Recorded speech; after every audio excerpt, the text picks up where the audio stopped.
কি করে আপনি 31st নাইট মানতে পারেন এইভাবে? এই ছেলে মেয়ের বাপ মা যদি অশিক্ষিত না হয় তাহলে অশিক্ষিত কে? এরাই হলো ইতর শ্রেণীর মানুষ, এরাই হলো নিম্ন শ্রেণীর মানুষ, এরাই হলো অসভ্য বর্বর মানুষ। জাতির যদি রাস্তাঘাট করে দিতে না পারি, জাতির যদি স্কুল কলেজ করে দিতে না পারি, জাতিকে চূড়ান্ত সঠিক ধর্ম দিতে পারবো ইনশাআল্লাহ। ধর্মের ব্যাপারে জাতিকে ফাঁকি দিয়ে পরকাল হারাতে রাজি নই। কোন সাহস দেখে আপনি মুসলমানের ছেলে মেয়ে হয়ে এই খ্রিস্টানদের 1 তারিখকে আপনি মানতে যান? কি দেখাতে চান আপনি? কি বুঝাতে চান আপনি? দেশের কি করতে পারেন আপনি? জাতির কি করতে পারেন আপনি? মেয়ে নাচিয়ে, পটকা ফুটিয়ে, আতশবাজি করে আপনি জাতির কি করতে পারেন? ইহুদি খ্রিস্টানের সাথে মিশে যে আপনি কি করতে পারেন? রাসূল সাল্লাল্লাহু আলাইহি ওয়াসাল্লাম দুঃখ করে বলেছেন কিছু কথা, যা একটু পরে বলছি। মোহাম্মদ জায়েদ আল জোহানি, সাবেক প্রফেসর মদিনা বিশ্ববিদ্যালয়, মদিনেরই মানুষ। তা আমাকে বলছে যে আব্দুর রাজ্জাক, আপনি আপনার প্রতিষ্ঠানে ছেলেদেরকে পাগড়ি পরান না কেন? আমি বলছি যে অন্তত 50 জন হবে হাফেজ এক বছরে, 50-55 জন। একটা মাদ্রাসাতে হিফজখানাতে যত ছাত্র আছে তত ছাত্র ওখানে কোরআন হিফজ করে এক বছরে, তাই কয়টার পাগড়ি পরাবেন? মঞ্চে নিয়ে ছোট মঞ্চ ভর্তি হয়ে যাবে, মানুষ বসবে কোথায়, এগুলো কি করবে কোথায়? যার কারণে সাধারণত এটা করা হয় না। শিক্ষা মানে শিক্ষক গুণে দেশ বিদেশের বড় বড় শিক্ষক, আয়াতনে বিশাল প্রতিষ্ঠান আপনার বাড়ির পাশে যেটা, সেটা এটা প্রায় এখন 100 বিঘা জমির উপরে, রূপগঞ্জ, নারায়ণগঞ্জ, ঢাকা, কাঞ্চন ব্রিজ, বাণিজ্য মেলার। আল্লাহর নবী কানে আঙ্গুল দিয়ে গান বাজনা থেকে সরে গেলেন, সেই গান বাজনা আপনার দোকানে চলে, আপনাকে কেন খারাপ লাগে না? আপনার চরিত্র ইহুদি খ্রিস্টানের সাথে কেন মিলে গেল? হিন্দুদের সাথে কেন মিলে গেল? আপনার বিবাহ শাদীতে গান বাজনা বাদ্যযন্ত্র কেন চলে? আপনাকে খারাপ লাগে না কেন? আপনার চরিত্র হিন্দুদের সাথে মিশে গেল কিভাবে? আল্লাহ রাসূল এই কথাই বলছেন। একটু আবু মালিক আশআরী রাদিয়াল্লাহু তাআলা আনহু বলেন, রাসূল সাল্লাল্লাহু আলাইহি সাল্লাম বলেছেন, লা ইয়াসরাবান্না নাস মিন উম্মতি আল খামরা, আমার উম্মত মদ খাবে, ওয়াইসমুনা হবে গেরে ইসমিহা, নাম দিবে অন্য। এই কথাটা আপনাকে একটু স্পষ্ট করি। আমি কিন্তু বহুদিন থেকে বলে আসছি, সেটাই হলো পেপসি, ঠান্ডা, কোকাকোলা, আরসি। এক শ্রেণীর মানুষ বলেছেন না এটা নয়। তখন আমি বলেছি আচ্ছা ঠিক আছে, 1 মিনিটের জন্য 5 মিনিটের জন্য ধরে নিলাম যে ঠান্ডা, পেপসি, কোকাকোলা, আরসি নয়, তো সেইটা কোনটা আপনি একটু বলেন না। আল্লাহর নবী যে বললেন আমার উম্মত মদ খাবে, নাম দিবে অন্য, তো বলেন সেটা কোনটা? আপনি যদি বলেন সেটা ইয়াবা, তাহলে ঠিক হবে না কেন? সবাই বলে এটা মদ। আপনি যদি বলেন সেটা হিরোইন, তাহলে এটা ঠিক হবে না কেন? সবাই বলে এটা মদ। আপনি যদি বলেন সেটা গাঁজা, তাহলে ঠিক হবে না কেন? সবাই বলে এটা মদ। আপনি এমন নাম বলেন যেটা মানুষে খাচ্ছে মদ, অথচ নাম দেওয়া আছে অন্য, সেটা বলে কোনো কথা নেই, শুধু খালি বিরোধিতা। বিরোধিতাতে অভাব নাই। আমি বললাম 7 ভাগে কুরবানি চলবে না 7 পরিবারে, এমন ভাবে বলছে যেভাবে, কে বলছে চলবে না? দিয়ে হাদিস 2-4টা মেরে দিচ্ছে। ও যে হাদিস 2-4টা মেরে দিচ্ছে, আমি আব্দুর রাজ্জাক বিন ইউসুফ, আপনার হুজুরের চেয়ে আমার মেধা বেশি নয়, তবে আমি চর্চা করি বেশি। আপনার হুজুরেরই মেধা বেশি। আমি তো 27 বছর থেকে ফতোয়া লিখছি, 16 সাল থেকে ফতোয়া বোর্ড পরিচালনা করি। আমি যখন ফতোয়া বোর্ডে বসি তখন আমার সামনে বড় বড় বিদ্বান, ইন্ডিয়া জামিয়া সালাফ বানারসের হেড মুহাদ্দিস, যিনি বুখারীর শিক্ষক, তিনি আপনাদের জামিয়া সালাফে বুখারীর শিক্ষক, তিনি আমার সামনে বসে থাকেন।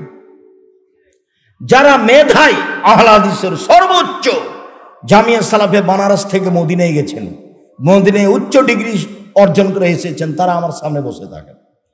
আমি ফতোয়া বোর্ড পরিচালনা করি 6-7 বছর থেকে। তা আপনি কি মনে করলেন যে আমি সে হাদিস জানি না? আর আল্লাহর অশেষ রহমত, 2-1টা হাদিস মুখস্থ নেই, হাজার হাজার মুখস্থ আছে। আপনি এমনিতেই ঢাকা পড়ে যাবেন, তারপরও মনে করি যে আপনার গোড়া বহাল থাক, কিন্তু আপনাকে মনে রাখতে হবে যে আপনি ভুল পথে আছেন। 7 জনে কুরবানি আর 7 পরিবার দুটা এক নয়। আমি বলেছি 7 দিনেই আকিকা দিতে হবে, 14 দিনে 21 দিনে হাদিস ঠিক নয়। কেন আপনার মেজাজ এরকম হয়? সঠিক উপরে যায় না কেন? যাওয়া উচিত, ভাবা উচিত। সম্মানিত দিনী ভাই বোন, বলছিলাম যে আপনি বের করেন না সেটা কোনটা, যে মানুষে মদ খাচ্ছে, নাম দেওয়া আছে অন্য, এই পর্যন্ত বাক্য তো যা আছে আছে। এইবার হাদিস কিন্তু বুখারী মুসলিম, দেখেন বাক্য সামনে বাড়ছে, কত জটিল। 2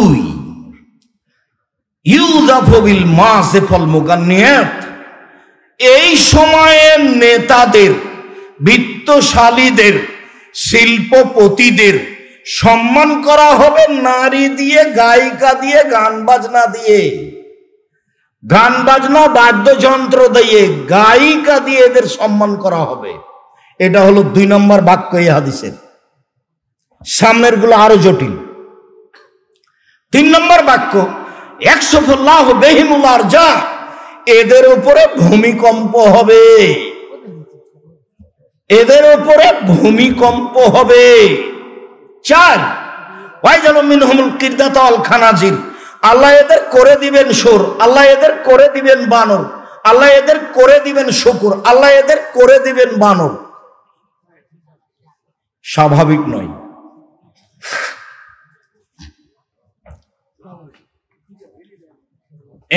এক, মদ খাবে, নাম দিবে অন্য। 2 গায়িকা ও বাদ্যযন্ত্র দিয়ে শিল্পপতি, নেতাদের, এমপি মুরিদের সম্মান করা হবে। 3 এদের উপরে ভূমিকম্প হবে। 4 এরা হয়ে যাবে সুর, এরা হয়ে যাবে বানর। আল্লাহ এদের করে দিবেন শুকুর, এদের করে দিবেন বানর। আল্লাহ এদের করে দিবেন শুকুর, এদের করে দিবেন বানর। দেখেন, আব্দুল্লাহ ইবনে আব্বাস রাদিয়াল্লাহু তাআলা আনহু বলেন, রাসূল সাল্লাল্লাহু আলাইহি সাল্লাম বলেছেন, লা ইউবাইয়াতান্না কওমুন মিন হাযিহিল উম্মাহ আলা তামিন ওয়া শারাবিন ওয়া লাহাবিন ফায়াসবাহু ফামাসাকু কিরদাতান ওয়া খানাজিরা। আমার উম্মতের এক শ্রেণীর মানুষ রাত অতিবাহিত করবে মদ নিয়ে, গায়িকা নিয়ে, বাদ্যযন্ত্র খেলতামাশা নিয়ে। আমার উম্মত রাত অতিবাহিত করবে গান বাজনা নিয়ে, বাদ্যযন্ত্র নিয়ে, খেলতামাশা নিয়ে, গায়িকা নিয়ে। এরা সকাল করবে, যখন এরা সকাল করবে তখন এরা নিজে নিজে হয়ে যাবে শুকুর, এরা হয়ে যাবে বানর, এরা হয়ে যাবে সুর, এরা হয়ে যাবে বানর।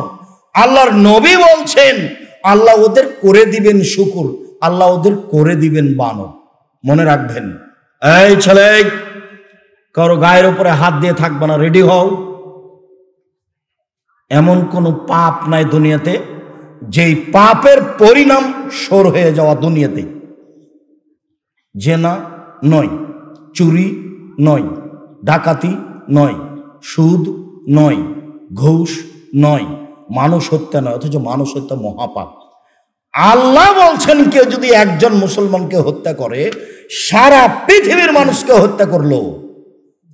এইভাবে আল্লাহ বলছেন কোরআন মাজিদে।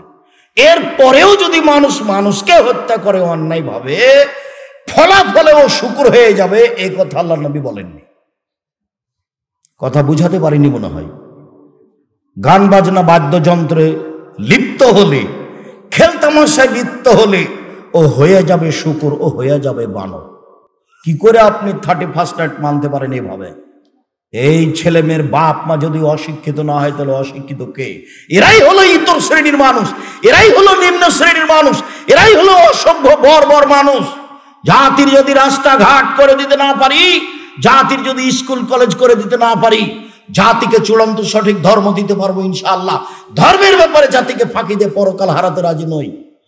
কোন সাহস দেখে আপনি মুসলমানের ছেলে মেয়ে হয়ে এই খ্রিস্টানদের 1 তারিখকে আপনি মানতে যান? কি দেখাতে চান আপনি?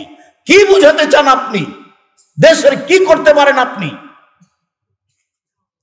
জাতির কি করতে পারেন আপনি? মেয়ে নাচিয়ে, পটকা ফুটিয়ে, আতশবাজি করে আপনি জাতির কি করতে পারেন? ইহুদি খ্রিস্টানের সাথে মিশে যে আপনি কি করতে পারেন? রাসূল সাল্লাল্লাহু আলাইহি ওয়াসাল্লাম দুঃখ করে বলেছেন কিছু কথা, যে একটু পরে বলছি।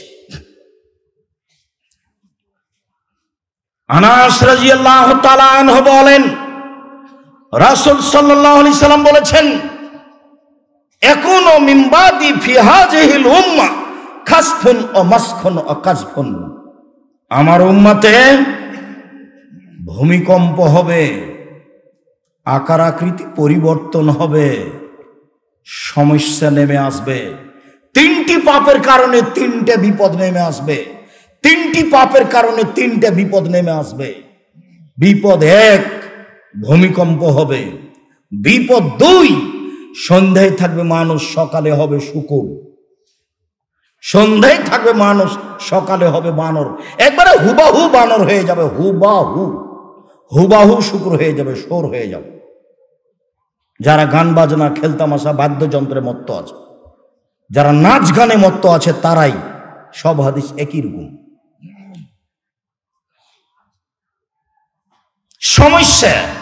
সমস্যা বিভিন্ন দিক থেকে নেমে আসবে। মাদ্রাসায় মারামারি, মসজিদে মারামারি, আলেম ওলামার একজন আর একজনের বিরুদ্ধে কথা বলা, একজন আর একজনকে ধুয়ে ছেড়ে দিচ্ছে চিন্তা ভাবনা ছাড়াই।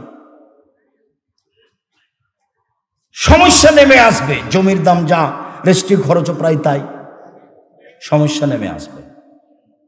1, ভূমিকম্প। 2, আকার আকৃতি পরিবর্তন। 3, সমস্যা। এবার পাপ 3টা। 1, সারেবুল খমরা, মানুষ যখন নেশাদার দ্রব্য পান করবে তখন এরকম।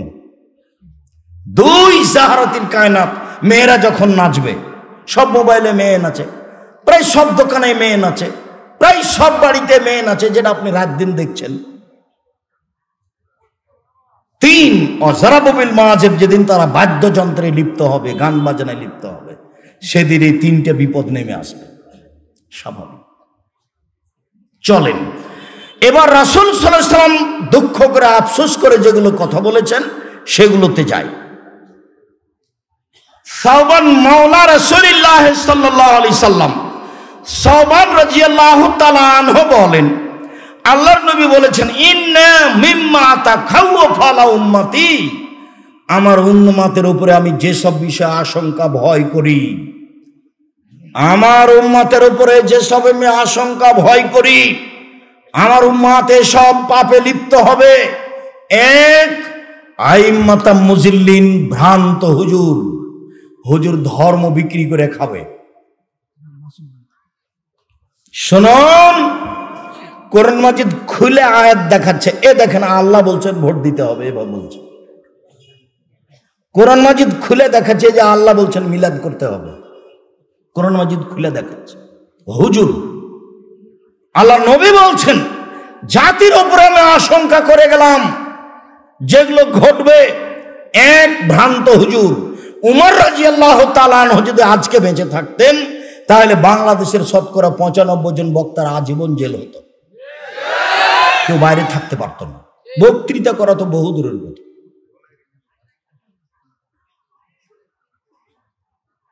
অবাক হতে হবে আপনাকে। আমি একবার কাটিহার, বিহার, ইন্ডিয়া বক্তব্য দিতে গেছিলাম। তো বক্তারা সব উর্দু ভাষায় বক্তব্য দিচ্ছে। 7টায় আমি পৌঁছেছি, সন্ধ্যা 7টায়। 11টার সময় আমি মঞ্চে গেছি। মঞ্চে গিয়ে সালাম দিয়ে বলছি যে আমি সন্ধ্যা 7টায় এসেছি, 11টায় মঞ্চে আসলাম। এতক্ষণ পর্যন্ত বক্তারা যারা বক্তব্য দিলেন, উর্দু ভাষার খুব শক্তি, ফটফট ফটফট করে যে বললো। তা আমি বললাম যে আপনারা কি কিছু বুঝেছেন? কি বললেন? বলে না, কিছু বুঝিনি। তা আমি এবার সভাপতি সাহেবকে বললাম, সভাপতি সাহেব আপনি বলেন তো আপনি কি বুঝলেন? সভাপতি আবার আমাদের জামিয়া সালাফের যিনি বুখারীর শিক্ষক হেড মুহাদ্দিস, যিনি জামিয়া সালাফিয়া বানারসে মুহাদ্দিস ছিলেন, তার পিতা সভাপতি। তিনি আবার ওই দারুল উলুম দেওবন্দ থেকে দাওরা করেছিলেন। আপনি কিছু বুঝলেন? বলছে আমিও কিছু বুঝিনি। তো তাহলে এবার আমি বলি, আমি সন্ধ্যা 7টা থেকে নিয়ে 11টা পর্যন্ত বক্তব্য শুনেছি, আমি একটাও বুঝিনি। কি যে বললেন হুজুর, আল্লাহই ভালো জানে। তা আমি তো তাকে কোরআন হাদিসের কথা বলতে দেখলাম না। ওই অবস্থায় এখানে ভ্রান্ত হুজুর। 2 সাতালতাহিকু কাবাইল মিন উম্মতি সাতাবুদু কাবাইল মিন উম্মতি আল আওসান। আমার উম্মত মূর্তি পূজা করবে, মূর্তিকে ভালোবাসবে, মূর্তিখানায় যাবে, ছেলে মেয়ের বাপ মায়ের ছবি মূর্তি সুন্দর করে সাজিয়ে রাখবে বাড়িতে। ও নাকি শিক্ষিত ছেলে, ও হলো কুসন্তান, অশিক্ষিত সন্তান। এরকম মানুষকে কবর দিতে এসেছি। কি করে তার ছেলে বাপের কবরকে এভাবে, তার বাপের ছবিকে এভাবে সাজিয়ে রাখতে পারে, মায়ের ছবিকে এভাবে সাজিয়ে রাখতে পারে? বলে যে আমি মাকে সম্মান করছি। ভুল হিসাব। মা মারা গেছে, মাটি দিয়ে বাড়িতে ঢুকে 5 ফুট সাইজের ছবিটা টুকরা টুকরা ছিঁড়ে ফেলে মায়ের জন্য হাত তুলে দোয়া করবে কবরের পাশে। এ হলো সুসন্তান। আমার উম্মত হিন্দুদের সাথে মিশে যাবে। দেখেন, সব বাড়িতে পুতুল আছে, সব বাড়িতে কাঁকড়া আছে। নাতির জন্য পুতুল কিনে নিয়ে এসেছে নানা, নাতির জন্য একটা পট কিনে নিয়ে এসেছে নানা, সেটা ঘোড়া। নাতির জন্য একটা কাপড় কিনে নিয়ে এসেছে, তাতে আছে আপনার ওই কার্টন। যেখানে যাবেন সব ইহুদি খ্রিস্টান রাস্তাঘাট ঘিরে রেখেছে। 3 সাতালতাহিকু কাবাইল মিন উম্মতি বিল মুশরিকিন। আমার উম্মত মিশে যাবে হিন্দুদের সাথে। নেন এবার, বিবাহ লাগলে বাদ্যযন্ত্র কাদের বাড়িতে হতো? হিন্দুদের বাড়িতে। মুসলমানের ছেলেরা দৌড়েই যেত। এখন তো প্রায় সব বাড়িতে গান বাজনা। ছেলে মেয়ের বিবাহ একবারে বাদ্যযন্ত্রের মাধ্যমে। আল্লাহর নবী বলছেন হিন্দুদের সাথে মিশে যাবে। এক, ভ্রান্ত হুজুর ধর্ম বিক্রি করে খাবে। 2, মূর্তি পূজা করবে। 3, হিন্দুদের সাথে মিশে যাবে। চলেন কাছাকাছি চলে আসি। আব্দুল্লাহ চলে এসেছে, আব্দুর রহিম রাস্তায় কাছাকাছি। আলহামদুলিল্লাহ, আমরা আল্লাহর শুকরিয়া আদায় করি। আলহামদুলিল্লাহ, জাযাহুল্লাহ খায়র। তাদের খিদমত আল্লাহ কবুল করুক, আল্লাহুম্মা আমিন। আপনারা আব্দুর রহিম আশা এবং বক্তব্য শেষ হওয়া পর্যন্ত ভদ্রতা বজায় রেখে বক্তব্য মূল্যায়ন করার চেষ্টা করবেন। সাদ করে দেখতে আসলেন, দেখে চলে গেলেন, এটা ভালো হবে। আসলেন ভদ্রতা বজায় রেখে বসে কথা শুনবেন, যেটা আল্লাহ রাসূলের নিয়ম। আপনিও শান্তি পাবেন, আমিও শান্তি পাব। মানুষ ইহুদি খ্রিস্টানের সাথে মিশে যাবে। আব্দুল্লাহ ইবনে উমর বলেন, রাসূল সাল্লাল্লাহু আলাইহি ওয়াসাল্লাম বলেছেন, লা ইয়াতিয়ান্না আলা উম্মতি মা তালা বানি ইসরাঈল। আমার উম্মত ইহুদি খ্রিস্টানের সাথে মিশে যাবে। হাজওয়ান নাল বিন নাল, ডান পায়ের জুতা যেমন বাম পায়ের সমান। অন্য হাদিসে এসেছে ডান হাতের বিঘত যেমন বাম হাতের সমান। আমার উম্মত ইহুদি খ্রিস্টানের সাথে মিশে যাবে চাল চলনে, পোশাক আশাকে, খাতা কলমে, শিক্ষায়, চলাফেরাতে, গাড়ি বাড়িতে, সব কিছুতে আমার উম্মত তাদের সাথে মিশে যাবে। ডান হাতের বিঘত যেমন বাম হাতের সমান সমান সমান মিশে যাবে। ডান পায়ের জুতা যেমন বাম পায়ের সমান সমান সমান মিশে যাবে। এই কথা বলতে বলতে আল্লাহ রাসূল ভাষাগত নিচে নামলেন। ভাষাগত নিচে নামতে নামতে বলছেন যে ইহুদি খ্রিস্টান যদি খোলা মাঠে মায়ের সাথে জেনা করে থাকে, আমার উম্মত মায়ের সাথে জেনা করবে। 31st নাইট কিভাবে আপনার ছেলে মানতে পারে, কিভাবে মূল্যায়ন করতে পারে? আল্লাহ রাসূল এইভাবে আফসোস করে বললেন। দেখেন না, বাপ প্রতি মাসে উমরা করে, রমজান মাসে উমরা করে, হজ করে, মাথায় টুপি আছে, মেয়ের সাথে আছে, স্কিন পায়জামা পরে আছে। এটা আপনাদের দিন রাত চোখে দেখা।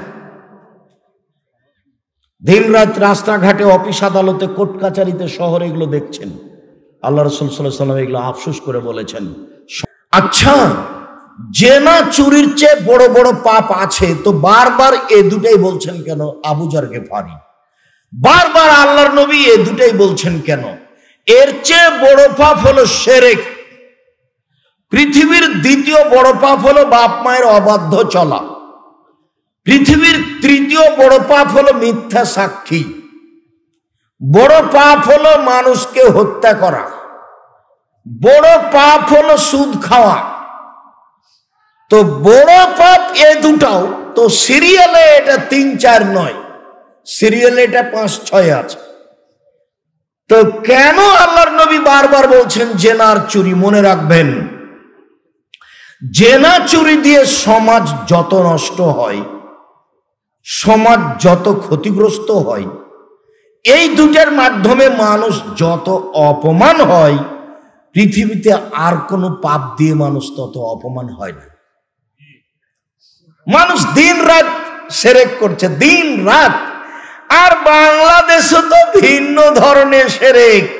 একেবারে সকাল 9টা-10টাতে সারা দেশ জুড়ে ছেলে মেয়ে বলছে, ও কালিমা তোমার আকাশ, ও কালিমা তোমার বাতাস। ঠাকুর কি করে আপনার কাছের মানুষ হলো? ঠাকুর হলো খ্রিস্টানদের দোসর বন্ধু। ও হলো খ্রিস্টানদের, ব্রিটিশদের দালাল। ও কত বড় খারাপ ঠাকুর, ওকে জানতে হলে পড়তে হবে ইতিহাসের ইতিহাস, চেপে রাখা ইতিহাস, বাজেয়াপ্ত ইতিহাস। এইসব ইতিহাস পড়লে বোঝা যাবে ঠাকুর কত বড় মানুষ। এটা বুঝলে জানতে হবে বঙ্কিমচন্দ্রের রাজসিংহ।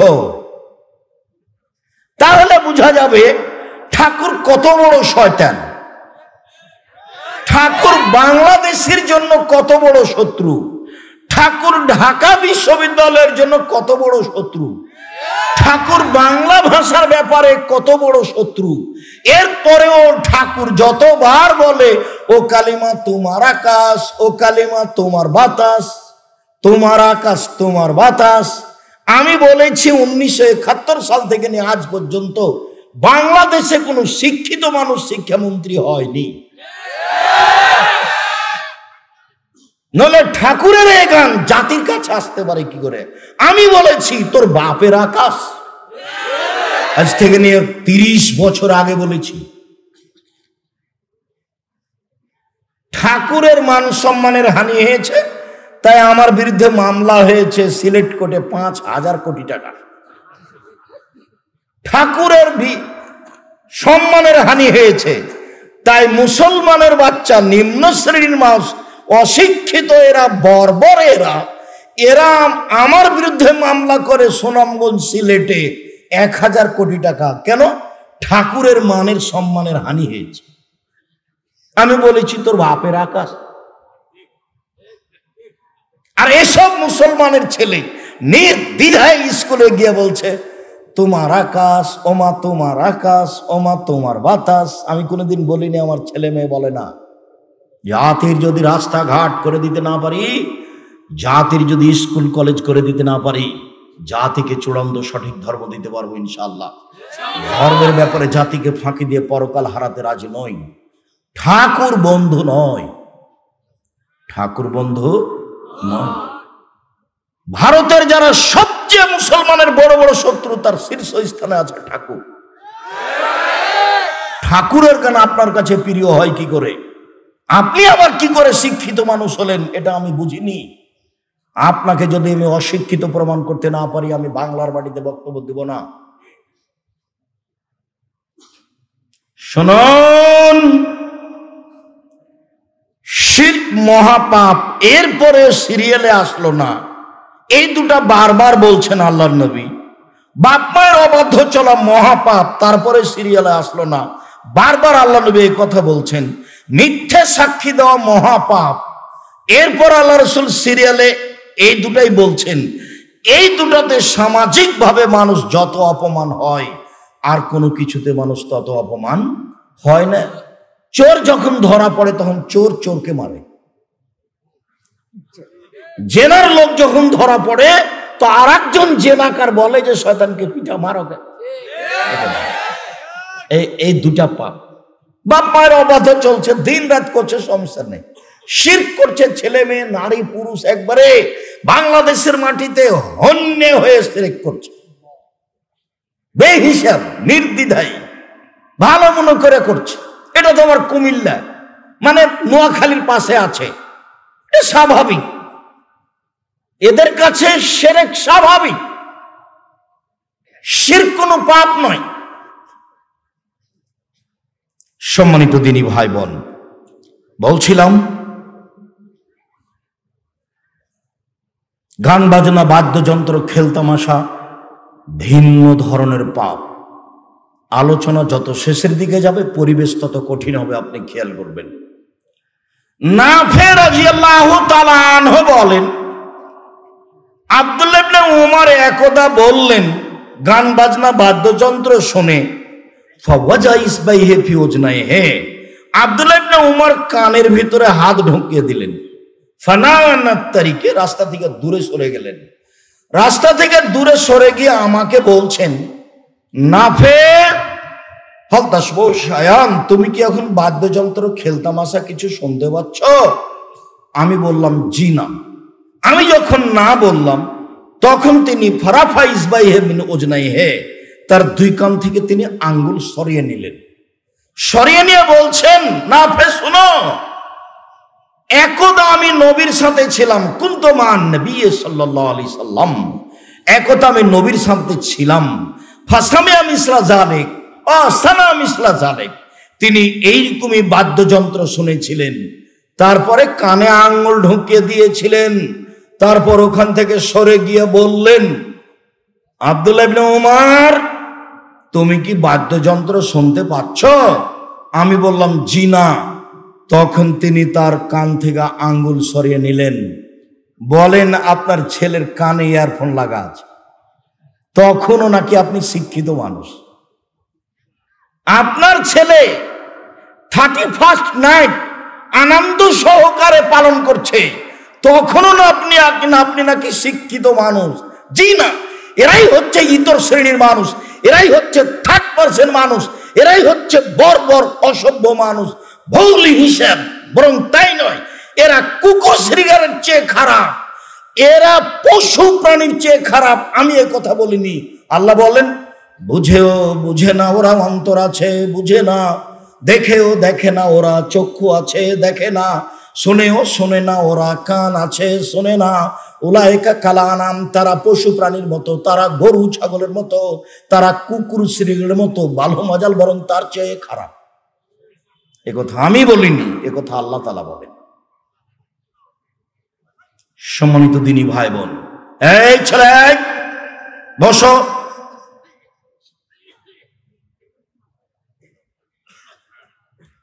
আমি কোনোদিন এটা মানিনি, মানবো না। আপনার ভাইয়ের কিভাবে চলে সেটা আপনাদের ব্যাপার। ঘৃণা একে করেছি, করবো ইনশাআল্লাহ।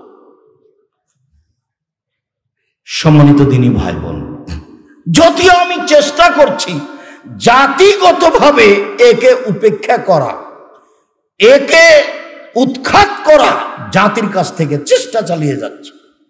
সেজন্যই মাঝে মধ্যে বলি, আমার মনে বড় সাধ, এই দেশের মাটিতে আমি উন্নত মানের প্রতিষ্ঠান গড়বই ইনশাআল্লাহ, যেখানে ছেলে মেয়ে বাংলা, ইংরেজি, আরবি উন্নত মানের শিক্ষা অর্জন করে জাতির অন্যায়ের বিরুদ্ধে লড়বে, মুখে কলমে মিডিয়াই লড়বে ইনশাআল্লাহ। তার আমি বাস্তব দেখতে পাচ্ছি। দেশের সর্ববৃহৎ প্রতিষ্ঠান জামিয়া সালাফিয়া, শিক্ষা মানে দেশ বিদেশের শিক্ষক দিয়ে ভরপুর। সৌদি আরব থেকে আসেন শিক্ষক, বর্তমানে আছেন। ইন্ডিয়া থেকে শিক্ষক আসেন, যারা বর্তমানে আছে। দেশের যারা আছে, খালি ভর্তি পরীক্ষায় গত